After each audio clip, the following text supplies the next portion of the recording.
What up, my dudes? Hey, come on, chill. The name's Aoife, a vet from the Flower Feather clan. This here's my assistant, Kakuku. Dude's all about copying what others say. Where?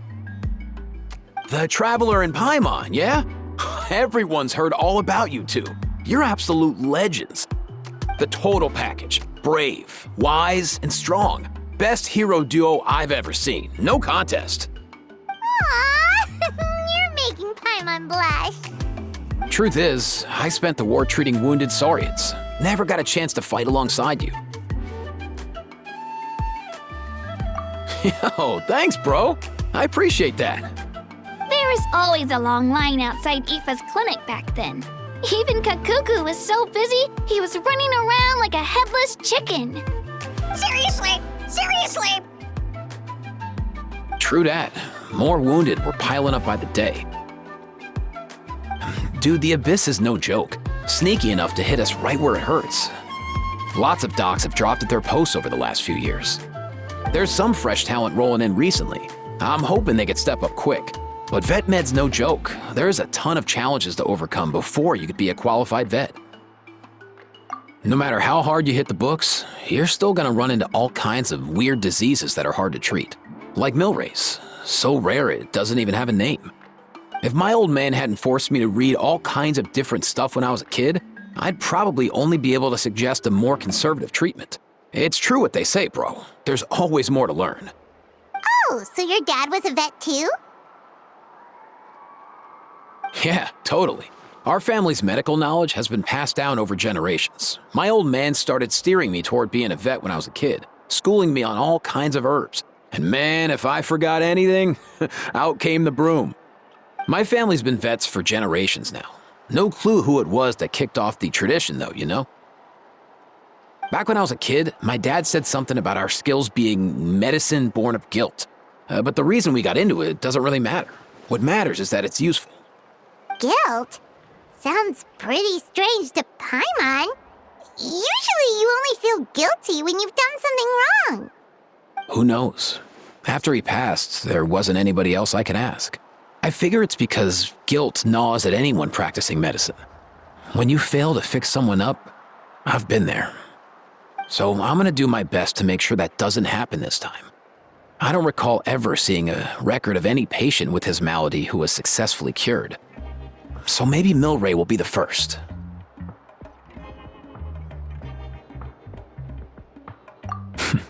Heck yeah, I do.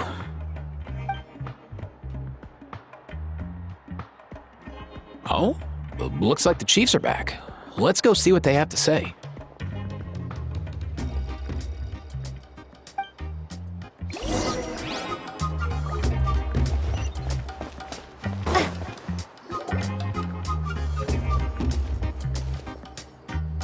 The last time I was here, I remember seeing him happily rolling around with Io. This is so sudden. Well, as the saying goes, illness strikes like a landslide.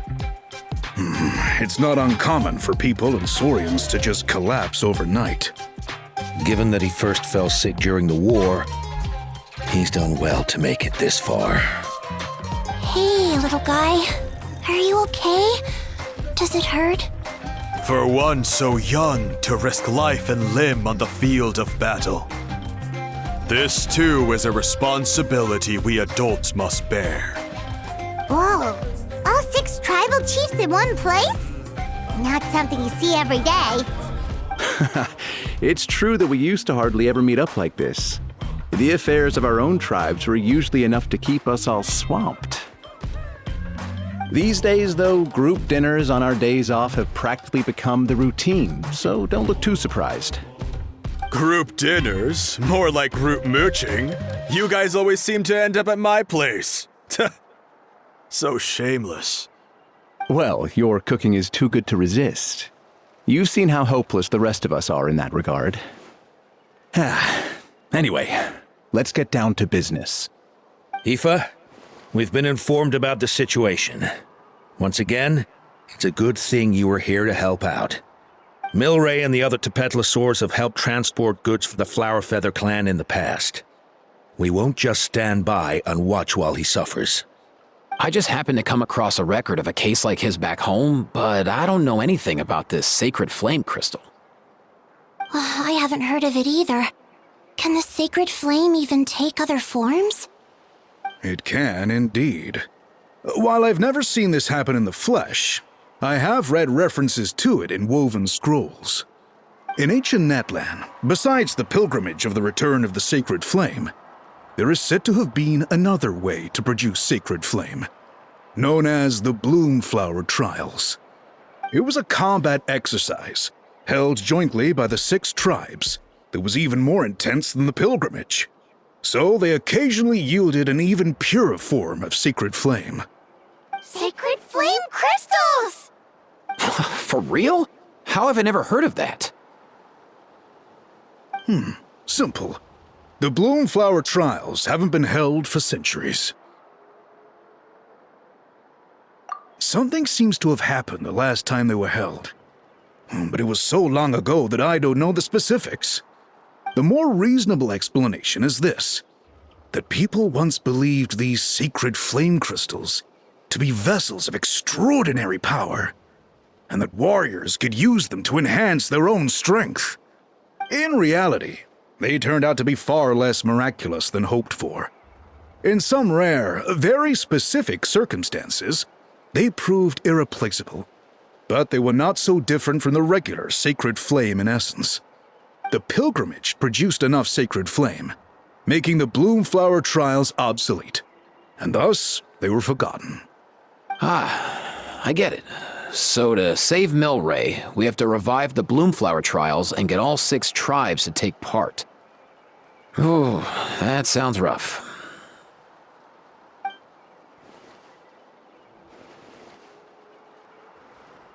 I'd say we'd be better off not treating it like some kind of hassle. All 6 tribes need to take part, sure, but not everyone has to show up. We can keep it voluntary, so warriors who happen to have time can sign up and fight it out of their own accord. Since the war ended, the pilgrimage has become more like a tournament for our warriors to compete in and keep themselves in shape. So why not let them hone their skills on a fresh new stage? We should never drop our guard completely, even in times of peace. But like that, it seems high time we restarted the Bloomflower Trials. I'm with you on that. Nothing gets the blood pumping like a contest to see which tribe's the strongest, huh?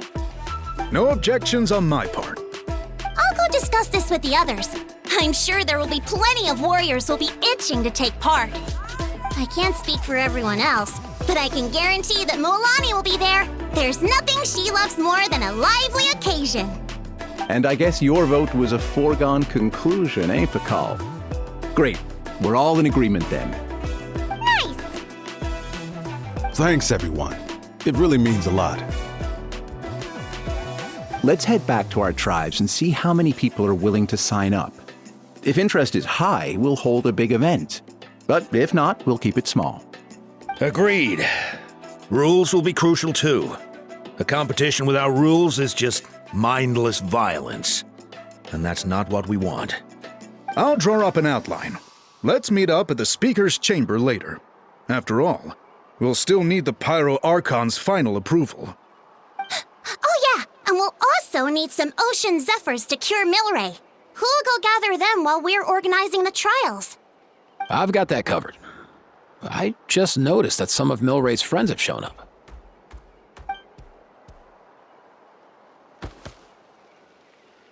You mean these Saurians? You're right. There's all sorts. Seems like he's quite the popular little fella. Huh. Kakuku, can you hit them up and ask if they'd be down to lend a claw? Sure thing, bro. I've got you, bro. Must be nice having a Saurian companion who can talk. Well, if that's everything, how about we call it a day? All right. See you later. Aoife, let's head back. And bring these Saurians along too. We've got to teach them how to identify Ocean Zephyrs. See ya, little guy. We'll come visit you again soon.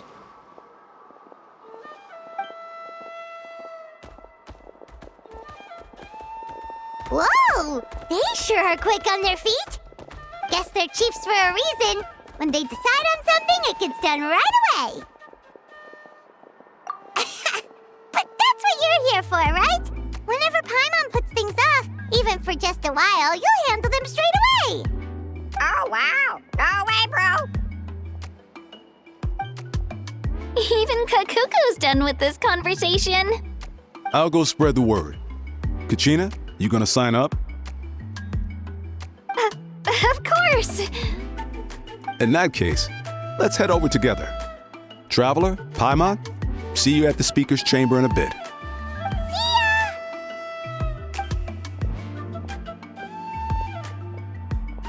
So far, so good. At this rate, Milray will be better in no time. Oh, you're awake. Wanna try getting a bit more sleep?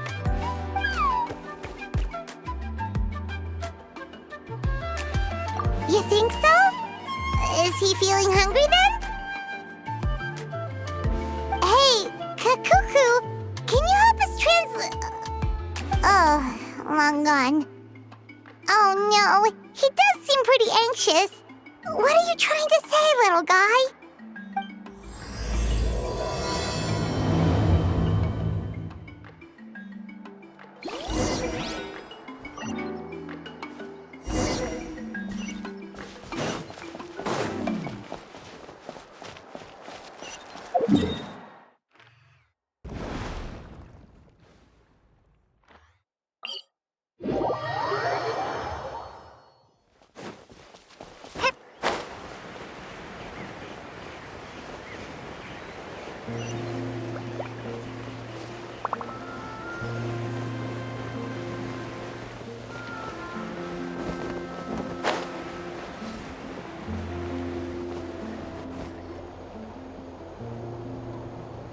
According to Atta's insights, this is the place.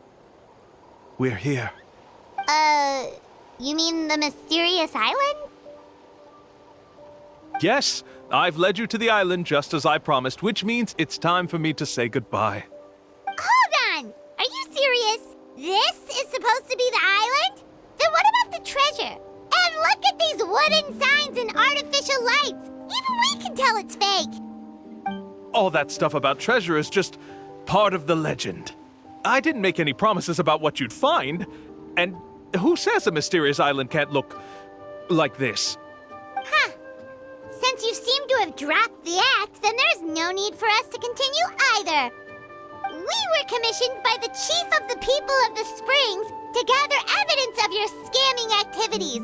With these receipts, your scamming days are over. You sure? Then what's written on those receipts? Huh. Let's see. Huh? Wait, all the writing has disappeared. I took you all this way just to buy enough time for the handwriting to disappear. Even if you were to go back to the people you paid, you'd only find that they were using fake names, making them impossible to track down. You want to report me for scamming tourists? Then be my guest. I'll just say that I'm being falsely accused. With that settled, I'll be going now. Now he's trying to get away! Let's go after him!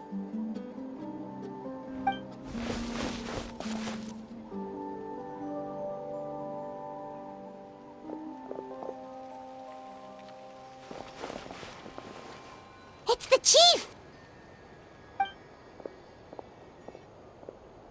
What's the chief doing here? I had dispatched others to secretly trail you. Thanks to you, we can finally convict him of scamming people. Convict me? How? They don't have any evidence against me. Even as the chief, you can't just level accusations without any evidence, right?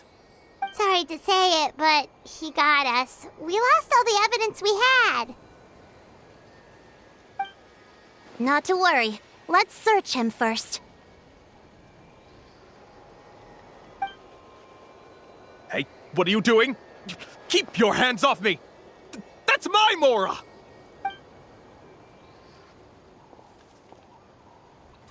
Yes, I see the mark. Looks like you already split the Mora before you let them here. What do you mean?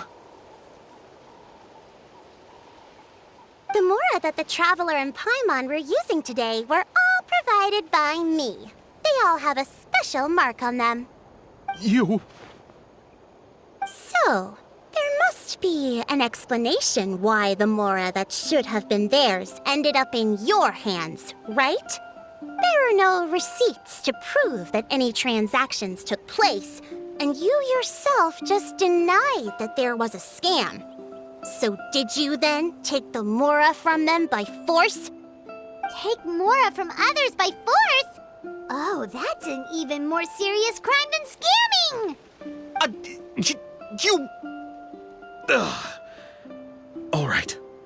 Sure, I admit that I coaxed them into spending a few times, but I wouldn't go as far as calling it scamming. We have witnesses standing right here, you know. Fine. Yes, it was all a scam. Woohoo! No wonder you're the chief of the tribe! I still don't understand how so many people have been getting duped by them. You need only stop and think for a moment to see through the whole thing. If he claims to be able to find a shortcut to the mysterious island, then why hasn't he just gone there and claimed the treasure for himself? Why even bother guiding others there? That's a good point. Speaking of, have any guides from the people of the Springs ever found the treasure of the mysterious island?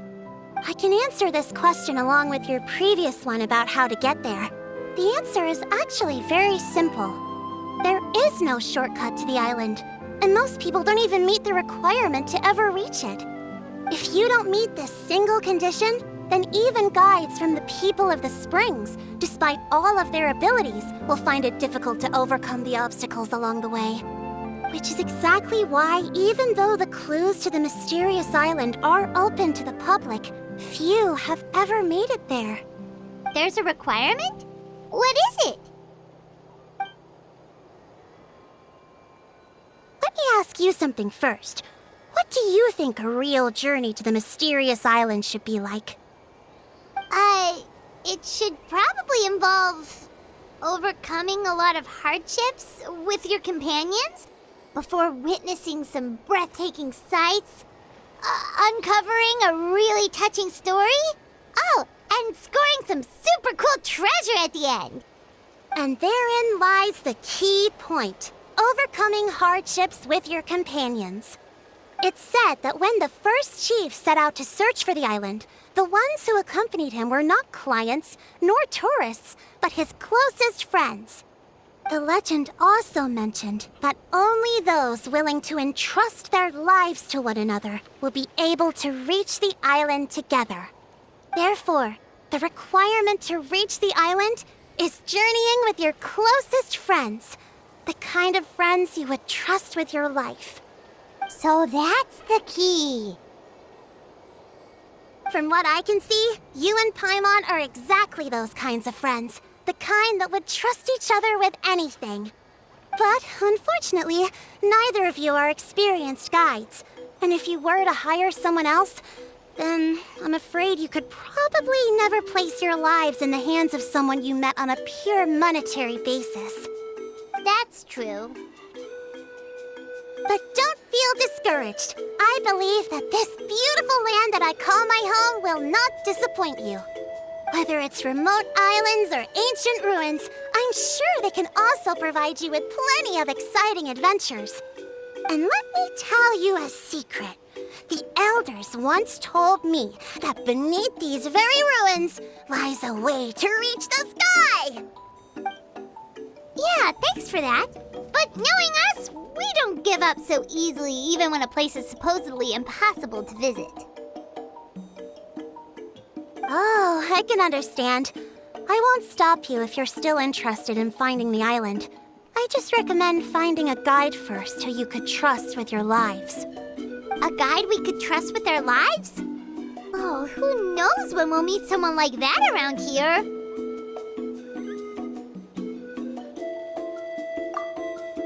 Oh, we could go find Mualani!